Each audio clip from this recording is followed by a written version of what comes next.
Muito bom dia, queridos amigos, queridos irmãos, para iniciarmos este sábado, aproveitando esse dia tão bonito para aprofundarmos as nossas reflexões sobre os ensinamentos de Jesus.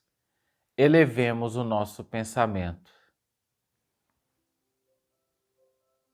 Amado Mestre Jesus, rogamos o teu amparo e o teu auxílio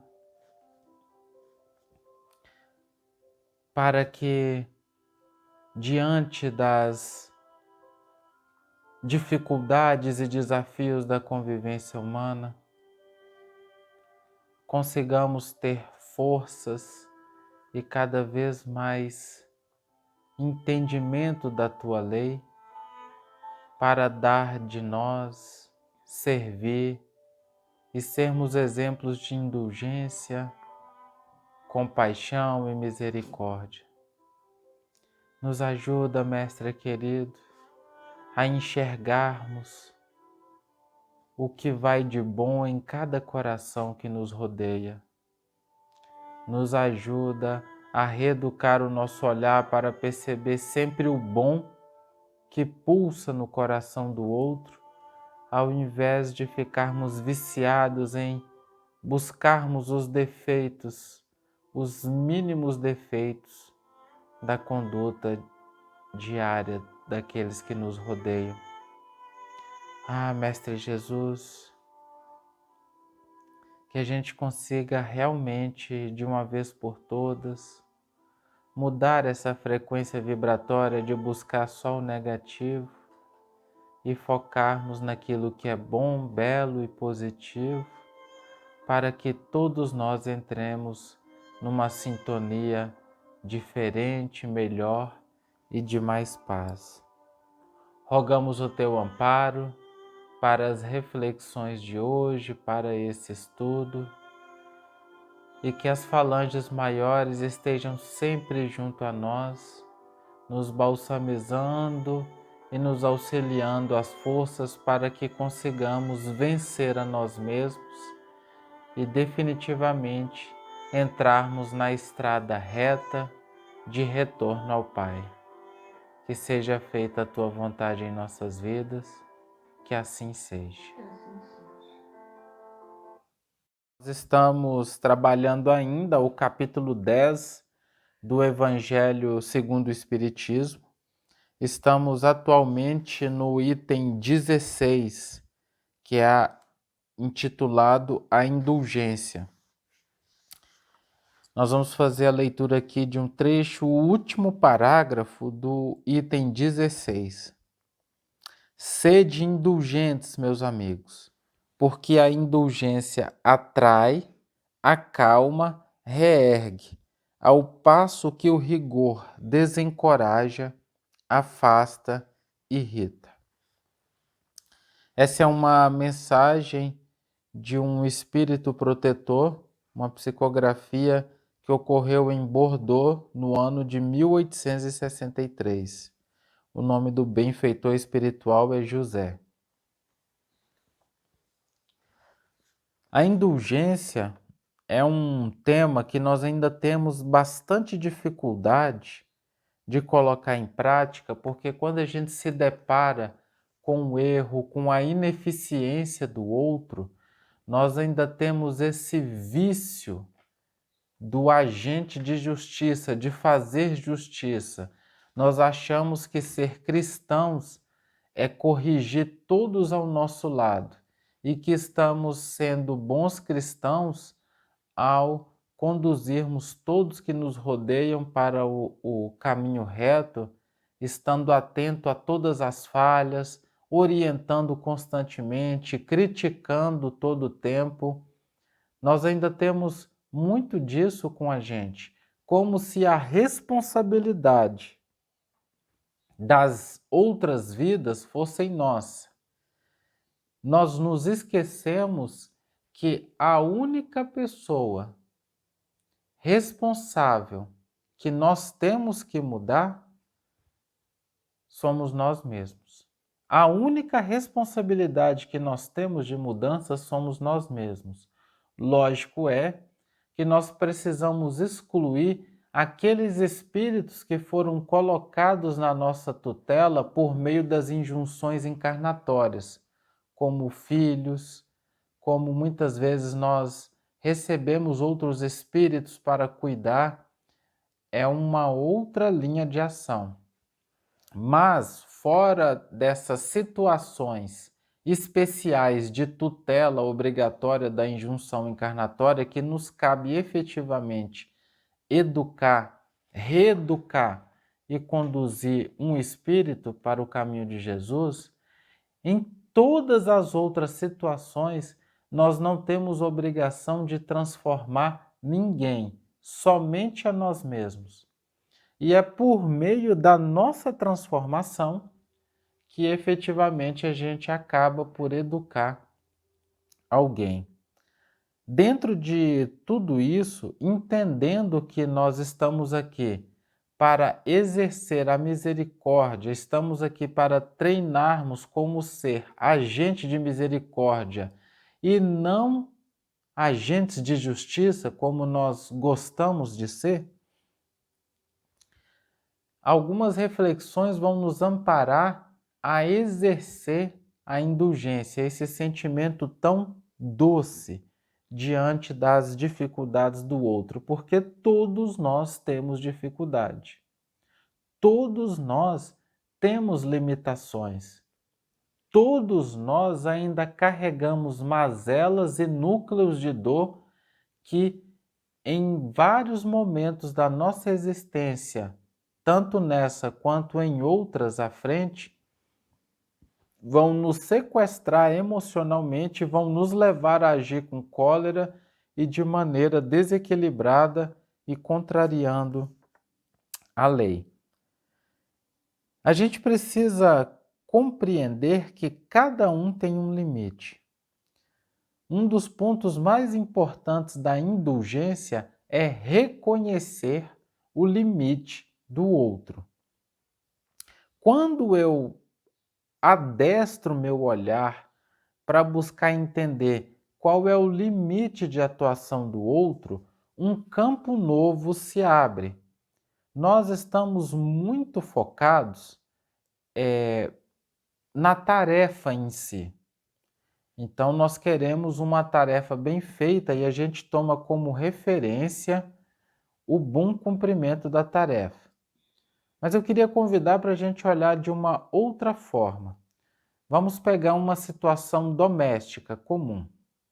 Um filho adolescente que deixa o quarto, o banheiro, a casa numa condição extremamente difícil de desordem, bagunça e sujeira. O guarda-roupa é roupa limpa com roupa suja, uma situação que é bastante comum em inúmeros lares. E aí, depois de uma conversa, a gente educa, mostra a importância da limpeza, até mesmo da questão vibratória, porque onde há sujeira, desorganização, é porta aberta para a manifestação das influências inferiores. Depois de uma conversa, ele, de certa maneira, se conscientiza e decide arrumar o quarto, mediante a nossa colocação e a nossa vigilância. O jovem vai arrumar o quarto e ele termina a arrumação. Quando a gente chega e se depara com a arrumação, a gente tem aquele choque, porque havia uma expectativa do que aconteceria com aquela arrumação, mas a expectativa está bastante diante da realidade. A arrumação ficou bem deficiente. E aí, quando a gente toma contato com aquela arrumação, e às vezes o jovem passou a tarde inteira naquela atividade, o movimento assim quase que imediato é da crítica. Olha como isso aqui está ruim. Meu filho, não é possível que você não consiga ver isso. A gente descarrega uma série de apontamentos, de julgamentos e de exigências. E esse ponto ele é muito importante para a gente ampliar o nosso entendimento. Eu preciso treinar o meu olhar para reconhecer o limite de cada um. Por quê? Quem dá o máximo de si já dá o melhor. O melhor não é aquilo que nós achamos que seja melhor. E muitas vezes nós comparamos o melhor com o que Jesus faria, que é sim o melhor do melhor. Mas na caminhada eu preciso ter o olhar de ver o máximo que alguém pode dar. E quando alguém dá o máximo de si, ela já deu tudo o que poderia dar.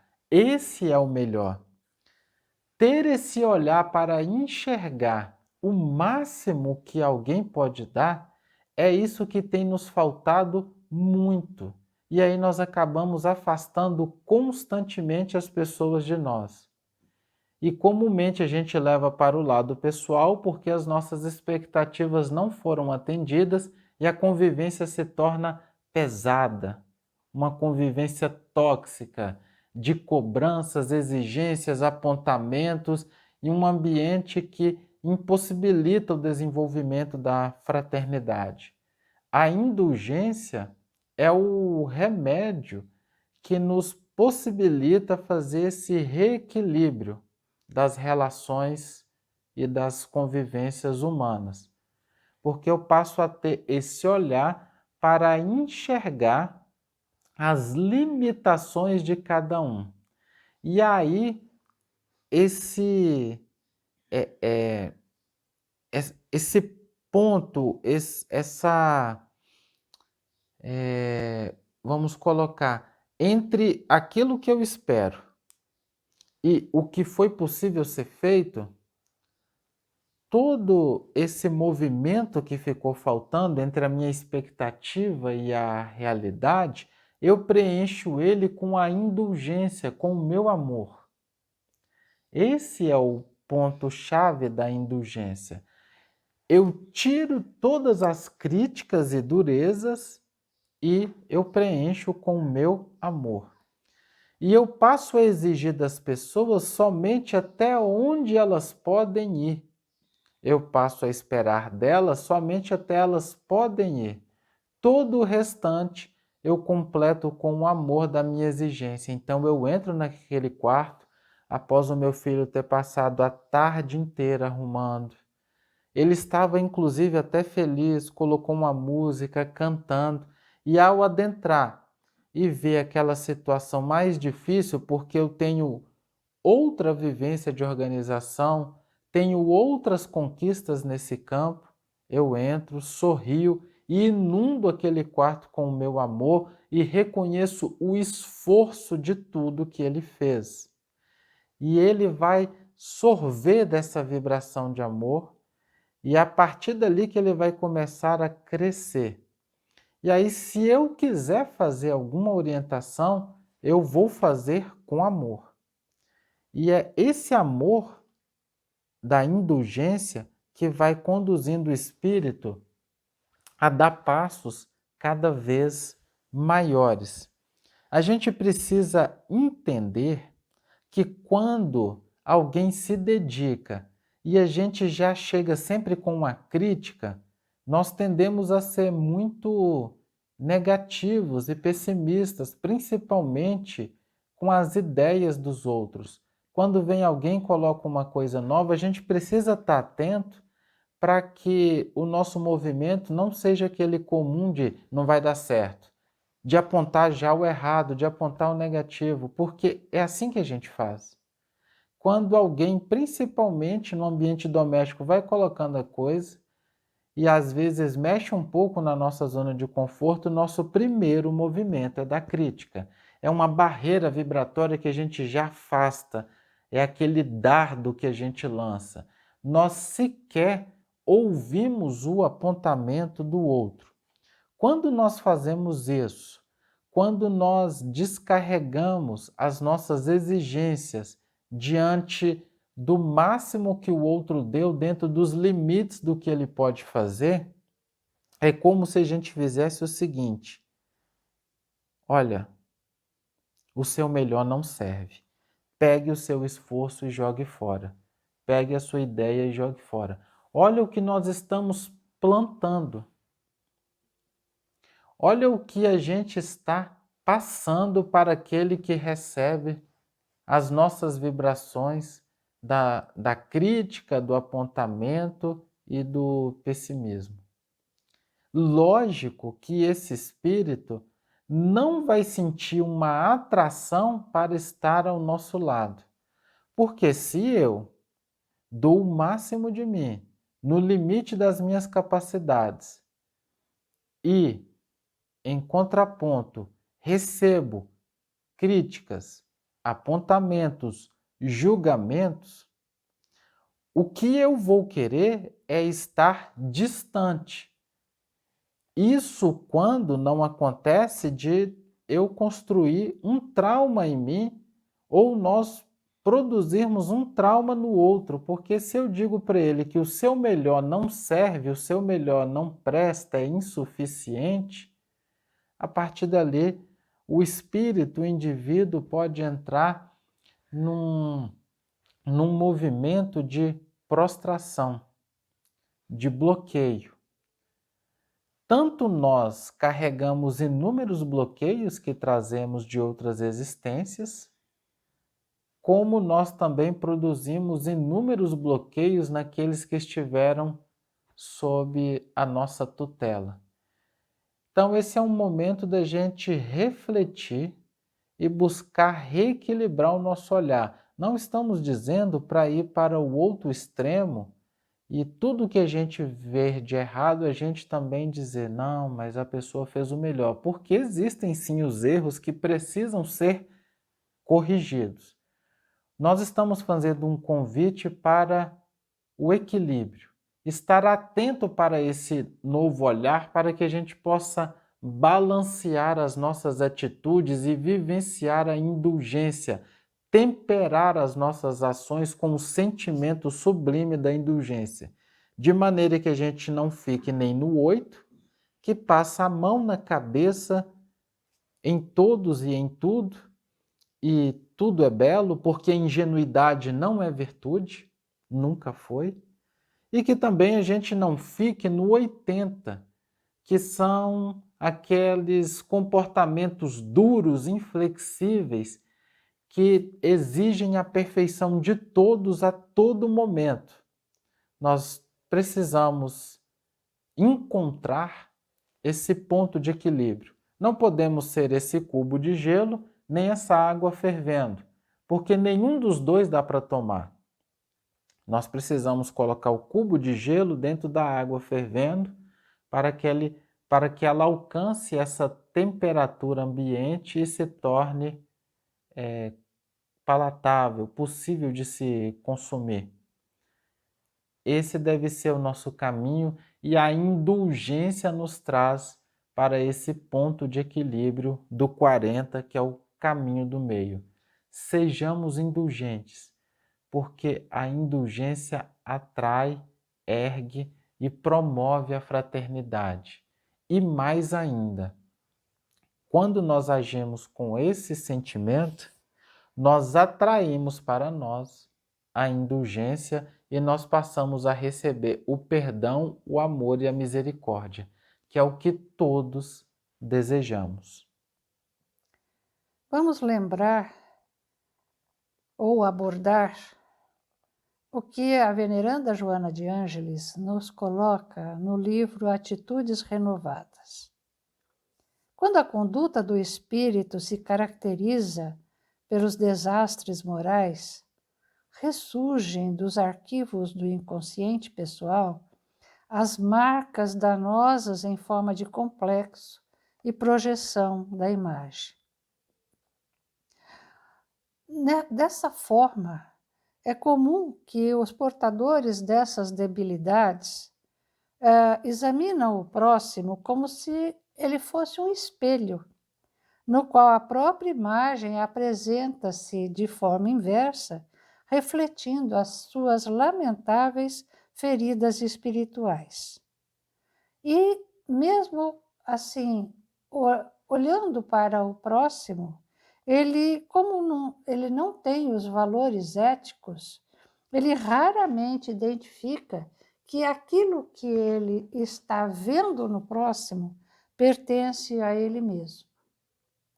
Mas quando ele é suave, puro, organizado, vivenciando os valores éticos, então, com facilidade também, ele identifica no outro esses conteúdos positivos. E nós vamos ver que ele não quer dizer que ele não enxergue as deficiências que porventura o outro possua, mas ele enxerga apenas o lado bom. Então, nós vamos ver que aqueles que projetam a sua imagem negativa no outro, eles assumem uma postura muito característica, que é a de vítima, a de mártire, não, fogem da convivência, procurando mascarar os próprios conflitos. Há, assim, uma alegria de mostrar, de conversar, de falar das ulcerações íntimas dos outros. Mas é uma forma que encontra para esconder o seu próprio autodesamor. E os outros que vivem desarmados, afetuosos, eles não se fixam nas deficiências daqueles com quem convivem e exaltam as conquistas que o outro realiza. Exatamente o que Renato acabou de nos colocar. Esses complexos no comportamento refletem a sombra dominante no seu ser, impedindo-lhe o enfrentamento com si mesmo, o que diluiria facilmente se olhasse de frente para si mesmo e procurasse incorporar aquela sombra à sua realidade, identificando, não, eu tenho esse problema. Então, quando incorpora, vamos tomar um exemplo.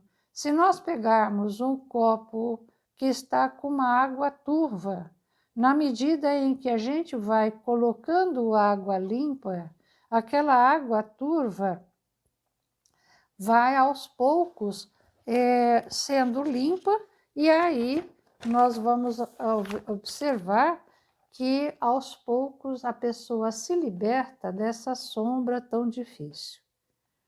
Então, a gente teria que procurar conviver com os outros, não olhando para as imperfeições, para os defeitos morais, porque a nossa tarefa não é de fiscalizar o outro, é de conviver.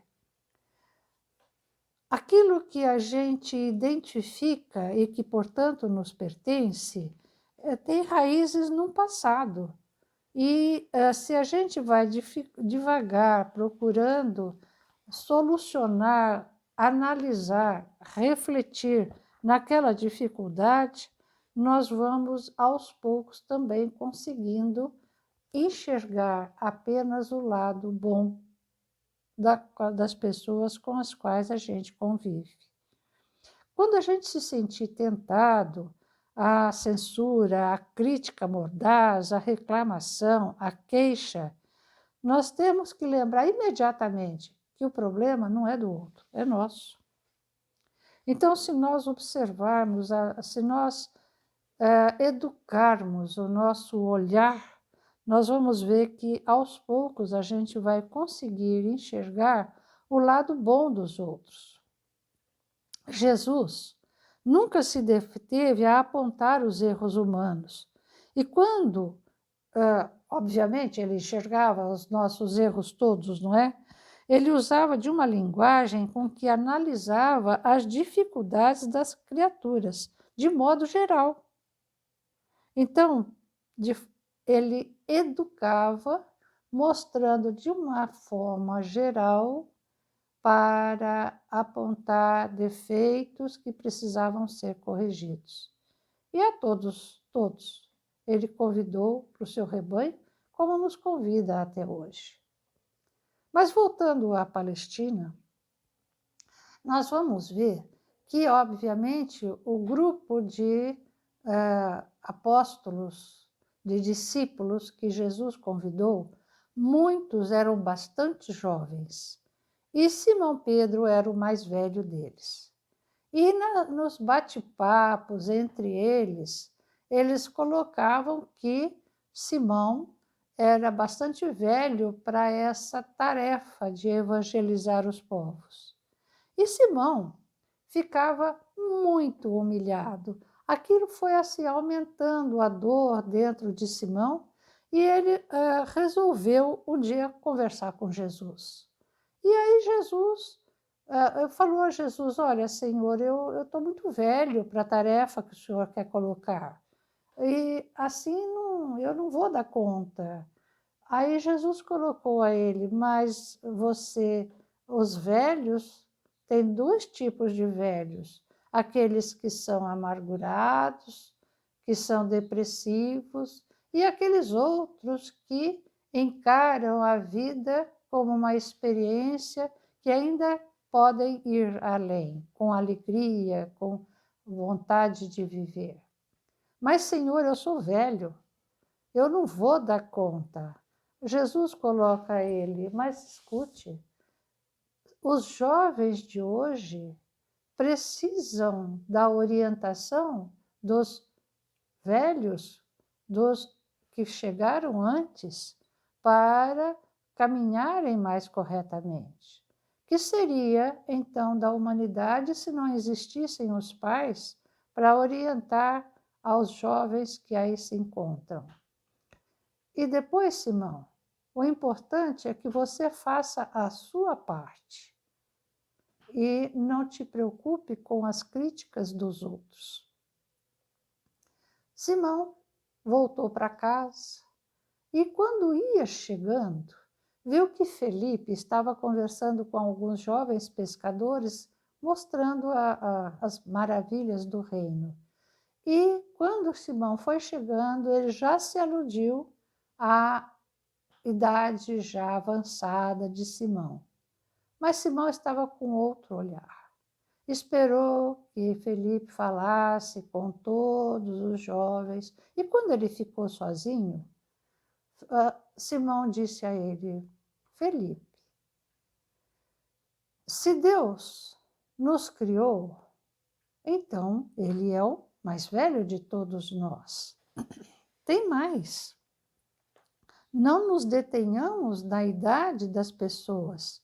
Esqueçamos as circunstâncias para lembrar somente os fins sagrados de nossa vida, que deve ser a edificação do reino no íntimo das almas. Felipe escutou as observações de Simão e elas eram ditas com tanta fraternidade, com tão pureza de sentimentos que ele não chegaria nunca a ferir. Aí ele exclamou comovido: tens razão.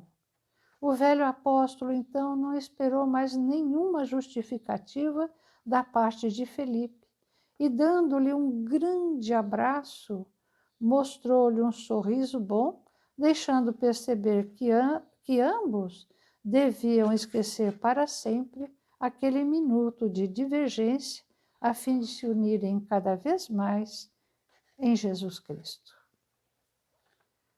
Então vamos fazer a nossa oração, porque se nós envolvermos aquela outra pessoa que está, de repente, com atitudes tão difíceis para cada um de nós, se nós a envolvermos em fraternidade, em amor, como fez Simão, acaba por se desarmar as desavenças e então usamos da indulgência, desse amor fraterno que não critica, que não destrói o outro, mas que envolve ao outro na vibração de amor e de fraternidade.